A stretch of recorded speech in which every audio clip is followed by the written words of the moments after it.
အဲ့ဒါပေးပါ Matchbox Transportation Center နဲ့ကျွန်တော်ကစားခြင်းနဲ့ မဟုတ်ဘူးငါအရင်ကစားခြင်းနဲ့ ဟေးတော်ကြတော့အဲ့ဒီစာ Matchbox City အကြီးကြီးမှာသွားကစားရအောင်အဲ့ဒီမှာတွေ့မယ်နော် โอเค Okay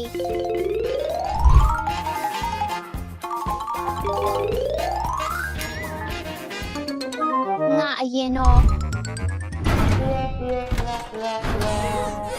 Alex ဒါအားလုံးမင်းဖြစ်ပဲ မဟုတ်ဘူးငါအပြစ်မဟုတ်ဘူး မာရီယာကျေးဇူးပြုပြီ မာရီယာကျွန်တော်တို့ကိုလည်းဝင်ကစားခွင့်ပေးပါနော် မင်းတို့နှစ်ယောက်ပြန်သိမြတ်မှာပဲအထဲဝင်ခွင့်ပေးမယ် Okay ကောင်းပြီလေ Vera တောင်းပန်ပါတယ် Alex တောင်းပန်ပါတယ်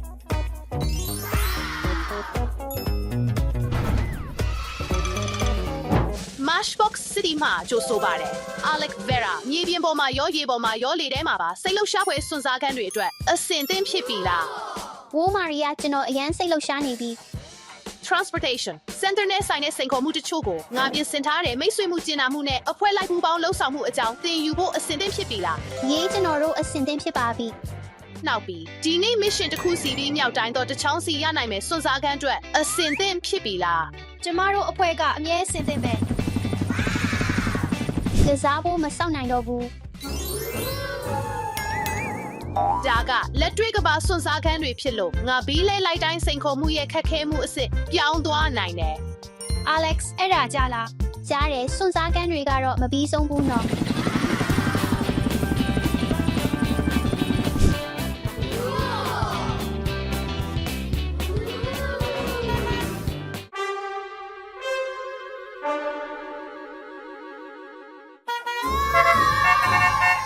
Alex ကြည့်ပါဦးကာရေးချီကပြည့်နေပြီ အားလုံးထိန်းချုပ်လို့ရတယ်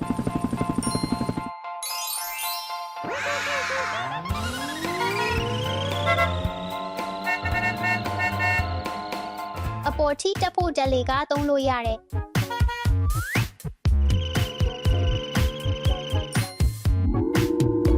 ငါတို့အပေါ်ကိုတင်လိုက်ပြီပထမပါကင်နေရာကိုယူရအောင် ဝေါ် Alex ကျမလည်းစမ်းကြည့်ခြင်းနဲ့ ကောင်းတယ်ဒီမှာမင်းကူညီလို့တဲ့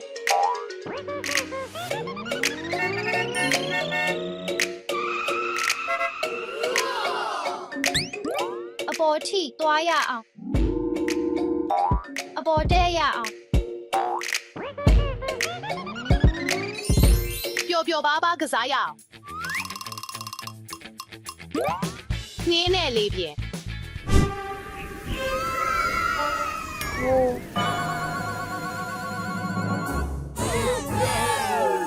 အိုးမဟုတ်ဘူးထပ်ပြီးလား ဟာဟာဟာဟာဟာဟာကဲဘီးလဲရ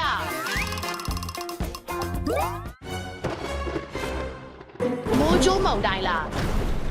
ဗေရာငါတို့အချိန်ညှိရမယ် โอเค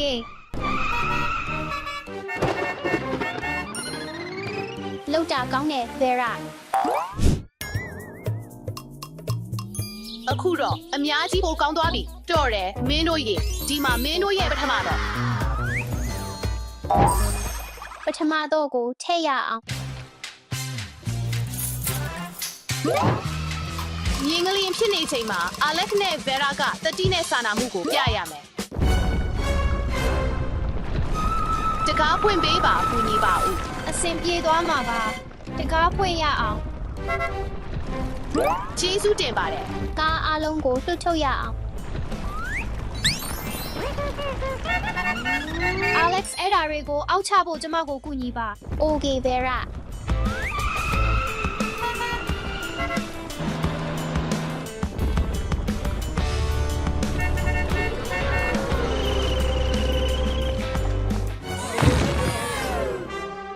Alex ကယ်ဆယ်ရေး mission လုပ်ဖို့အချိန်ရောက်ပြီ ကဲဆယ်ရေးရဟတ်ရင်တဲ့ကားကိုကျွန်တော်ကယ်မယ်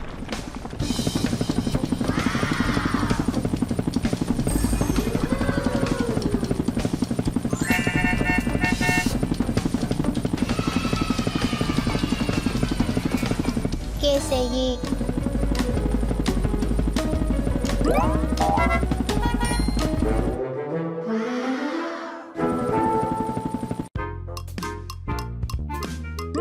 Alex Vera မင်းတို့အရန်တတိရှိတာပဲ ဒီမှာမင်းတို့ရဲ့ဒုတိယတော့ ကျေးဇူးတင်ပါတယ်မာရီယာ ရေ တော်တော်ကောင်းတယ်တော့အားလုံးကုန်းပေါ်နဲ့ကောင်းကင်မှာအောင်မြင်ပြီးသွားပြီဆိုတော့ပင်လယ်ထဲကစွန့်စားခန်းအတွက်အစင်သင့်ဖြစ်ပြီလားနောက်ဆုံးတာဝန်ကကျွန်းကနေရေခဲမုံရောင်းသူစီပစ္စည်းတွေပို့ဆောင်ပေးရမှာပါ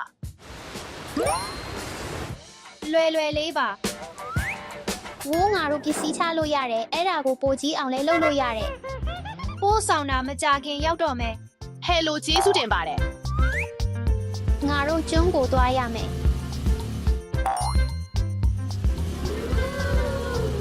ကဲအားလုံးရေနောက်စိန်ခေါ်မှုလာပြီငါမန်းတိုက်ခိုက်လာပြီ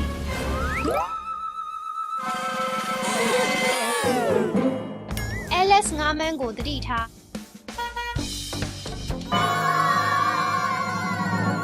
LS ငါကောက်ယူဖို့အဆင်သင့်ဖြစ်ပြီ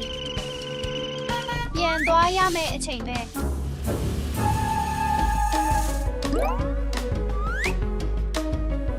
ပြီးပြီ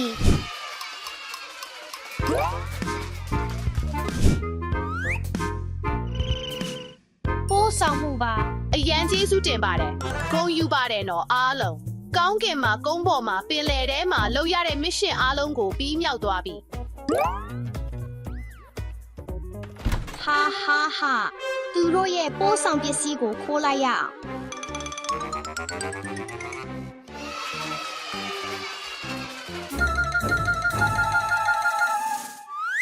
ကူညီပါဦးကူညီပါဦး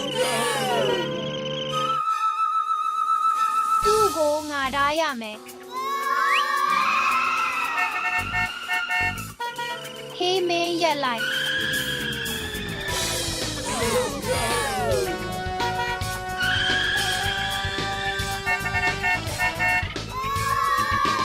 LS ကူညီပါငါဘယ်မှမသွားနိုင်ဘူး လာနေပြီ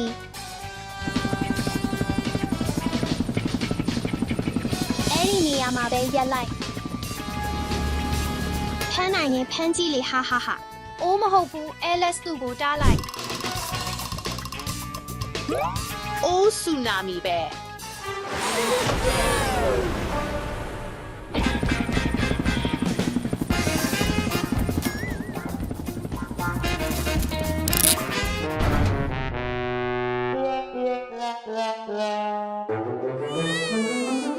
ပြန်ယူလာရအောင် နောက်ဆုံးအမှတ်အသားကိုရှင်းရအောင်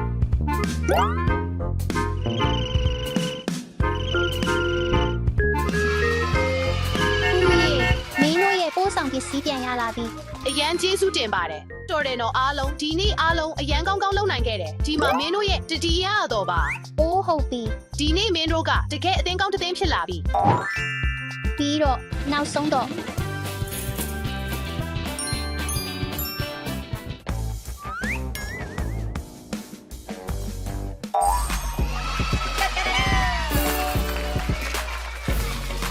ဒီရတငယ်ချင်းဖြစ်ကြရအောင်နောက်တစ်ခါမရန်ဖြစ်တော့ဘူးနော် ကောင်းပြီ LS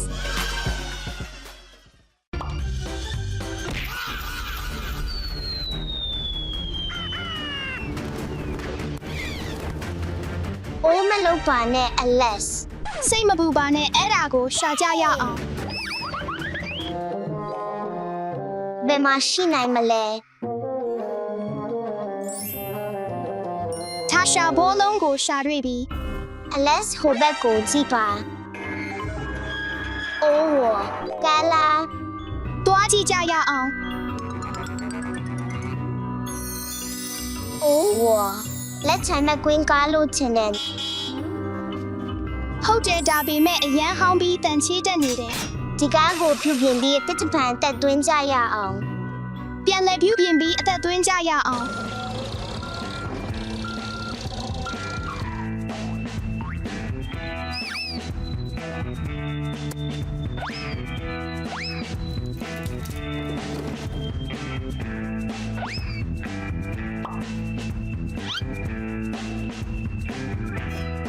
LS ကျိုးကိုချိတ်ပြီးပြီအခုသွားနိုင်ပြီ ဟ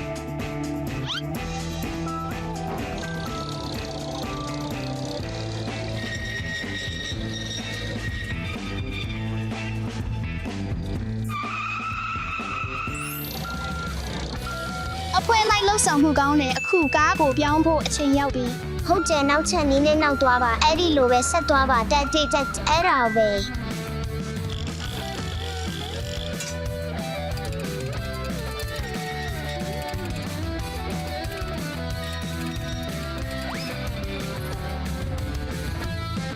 နီးနေပဲကြံသေးတယ်နော် တင်ပြင်ဆင်ပြီးပြီလား ဟုတ်တယ်နော်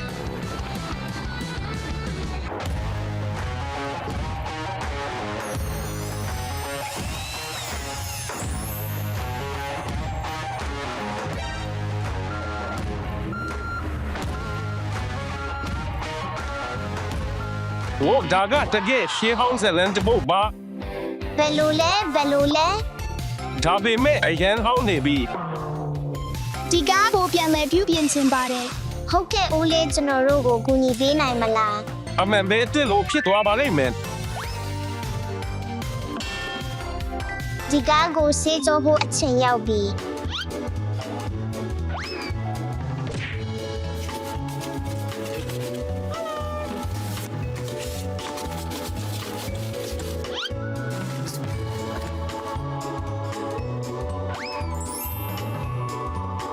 တာရှာကားကိုကောင်းကောင်းစေးကြောကြရအောင်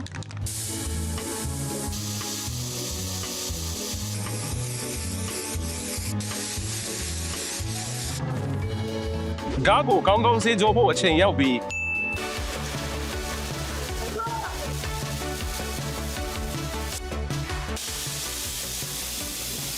ဦးလေးကျွန်တော်လုပ်ကြည့်လို့ရမလား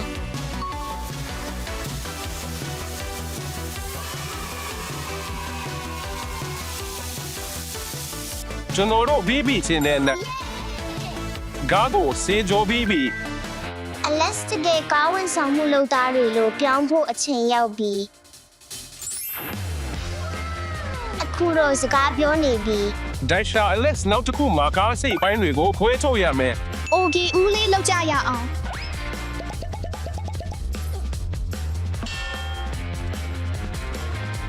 အချမဆုံးတဲ့ကားတွေကိုချွတ်ရမယ်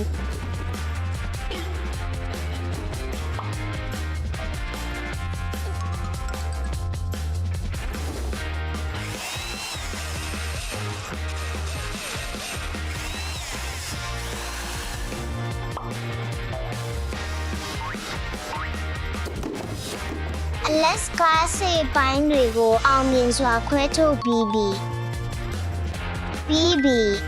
အခုတော့ကားထဲကအင်ဂျင်ကိုချွတ်ရမယ် တကယ်ပဲ let's hope ကြလို့ရမယ် ဦးလေးတဲ့အကူအညီလိုပါတယ် လို့တော့ရေပေါ်ပြီးအင်အားလို့တဲ့အင်ဂျင်ကအရန်လေးတယ်ဒွာအပေါ်နဲ့ဘို အင်ဂျင်ကိုအညစ်ကြေးတွေနဲ့ထုံးချတဲ့တန်ရှင်းရေးလုပ်ရမယ်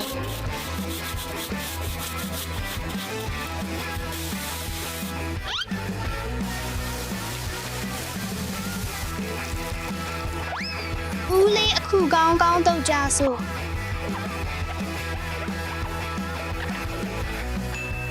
အင်ဂျင်ကိုဖယ်ပါပြီးပြီ နောက်တစ်ဆင့်ကတန်ဖိုးချုပ်ချင်းပါ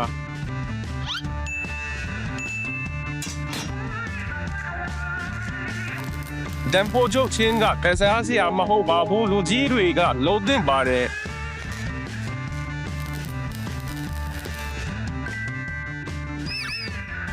ဟုတ်ကဲ့ကောင်းတဲ့အလုပ်ပါ နောက်တစ်ဆင့်ကပို့တိုက်ချင်းပါ အမြဲတရပါလုံခြုံရေးကအရင်ပါ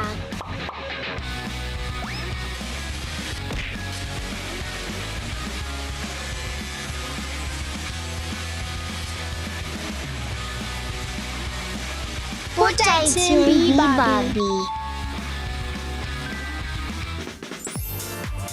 ပြီးပတိနောက်တစ်ဆင့်မှာကားကိုစီးတော့ပါမယ် လောက်ကြဆို AB ရယ် တင်ကားကိုရောင်အသစ်တွေနဲ့တောင်းပစီဖို့အချိန်ရောက်ပါပြီ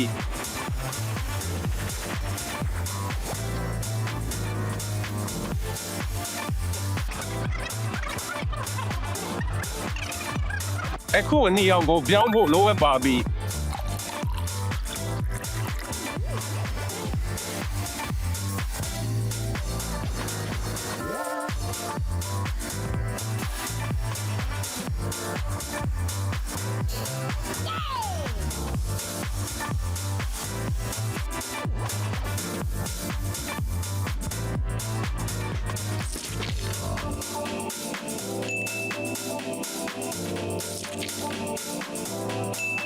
အ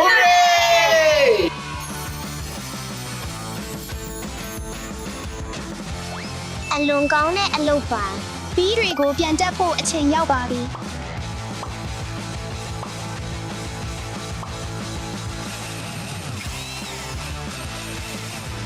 အတစ်တော့ဘီဝါကိုပြန်တက်ကြဆို့ တက်ကားတွေကိုပြန်တက်ဖို့အချိန်ရောက်ပါပြီ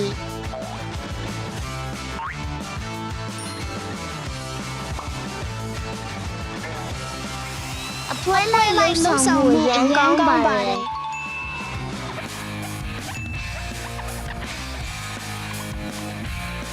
အရန်ကြောက်ပါတယ်နော် အခုအင်ဂျင်ကိုကားထဲပြန်တက်ဖို့အချိန်ရောက်ပါပြီ ဘီဘီ ဟုတ်ကဲ့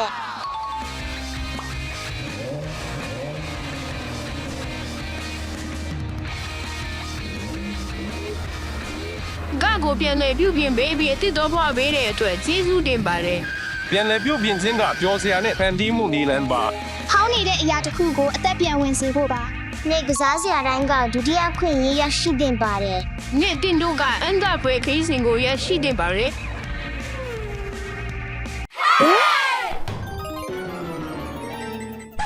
Oopsies အိုးမဟုတ်ဘူးကားတွေပဲသွားလဲ စိတ်မပူပါနဲ့ဟိတ်သားကျွန်တော်တို့ပြန်ပြင်ပေးမယ်ဟုတ်တယ်လားသူငယ်ချင်းတို့ရေ ။အမှန်ပဲကားတွေကိုအကုန်ရှာပေးမယ် ဒီမှာစောင်းပါကျွန်တော်တို့အမြန်လုပ်မယ် ကျွန်တော်ကားတွေလိုအပ်တယ် ကားတွေကိုဘယ်မှာရှာရမလဲ ။ဟုံးကျွန်တော်တို့ခွဲပြီးရှာရမယ်ချင်းနဲ့နာ အထူးကောင်းတဲ့အကြံပေး ဘယ်ကိုသွားနေလဲ ဘီဖာရဲ့ကားတွေကိုရှာနေတယ် ကျမလဲပါလို့ရမလား အေးပါတယ်ပါလို့ရတယ် ။ဒီနှစ်တုံးသွားကြဆို။ကားတွေဘယ်မှာရှိနိုင်မလဲဆိုတာစဉ်းစားနေတယ်။အိုးအန်ဂျာစရာပါပဲ။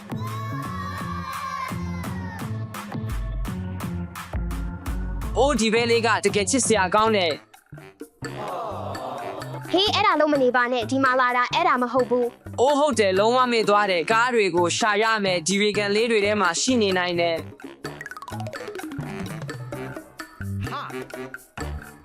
ဘူဖောင်းတွေကိုအကုန်ပေါက်ကြဆို့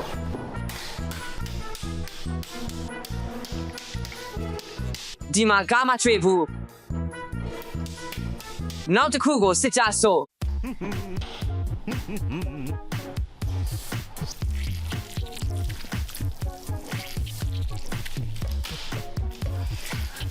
ဒီမှာလည်းကားမရှိဘူး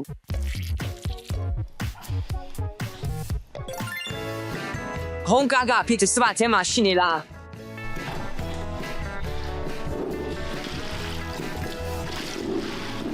မဟုတ်ဘူးဒီမှာမရှိဘူးနောက်တစ်ခုကိုစစ်ကြဆို့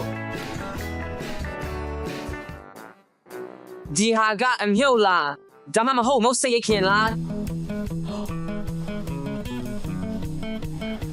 ကားကဒီမှာရှိတယ်ဟူကားကိုရှာရွေးပြီးအိုးဒါပေမဲ့အရန်ညစ်တယ်တခုခုလောက်ရမယ်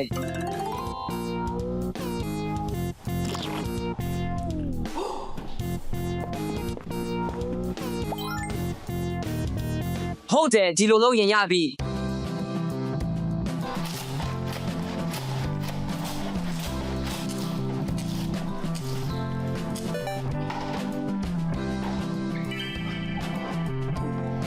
အခုဘီဘီအိုရူအာကိုအမြန်ပို့ရမယ်ဘီဗာကားကိုရှာရွေးပြီ ကျေးဇူးတင်ပါတယ်နော်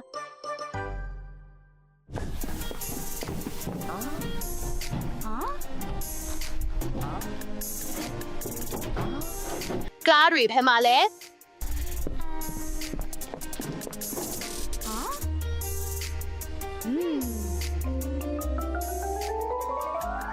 အထဲမှာဘာရှိလဲဆိုတာစဉ်းစားနေတယ်အဘီဘောလုံးတွေကြအောင်တုတ်တွေကိုဆွဲထုတ်ရမယ်လောက်ကြဆို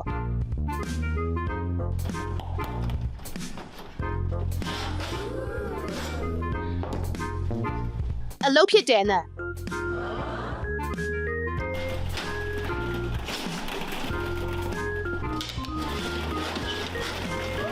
ကား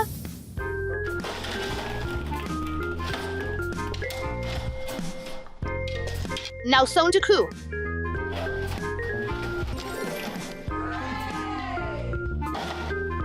ဝီးစွာကိုပြန်ပေးရမယ်ဘီယူဖာမင်းရဲ့အဝါရောင်ကား ကျေးဇူးအများကြီးတင်ပါတယ်ဒေးစီ မင်းချိုဆိုပါတယ်နာ တေချာလာတဲ့တိတ်တာတွေအဲ့ဒါကြာလားတခုခုအထဲမှာရှိတယ်ဒါပါလေ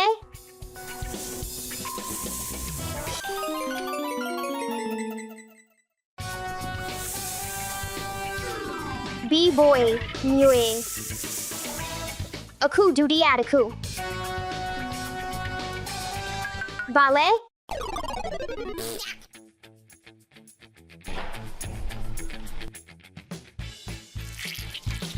ဖီးတယ်လားအေးချမ်းတယ်ဒါပေမဲ့ကျွန်တော်ရှာနေတဲ့ဟာမဟုတ်ဘူးဒီတစ်ခုကိုစစ်ကြောက်စို့တခုခုရှာတွေ့ပြီဟုတ်ပါတယ်ကျွန်တော်လုပ်ပြီးပြီ LSC ပြန်ဖို့ကြစို့ LSD မှာမင်းရဲ့ကားပါအလုပ်ကောင်းပါတယ်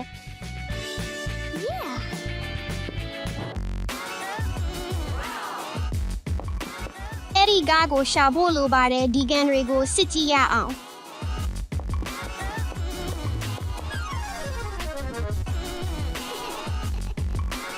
ဒီမှာဘာမှမရှိဘူးနံပါတ်2ကိုစမ်းကြည့်ရအောင်ဒီမှာကားမရှိဘူးနောက်တစ်ခါထပ်စမ်းကြည့်ရအောင်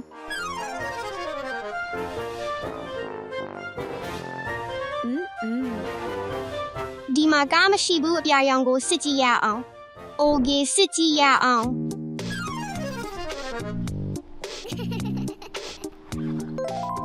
3B LS ဝင်တာလိမ့်မယ်နော်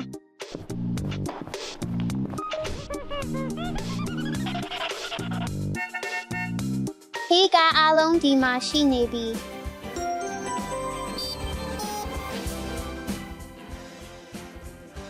အမြဲတမ်းအပြန်အလှန်ကူညီပါ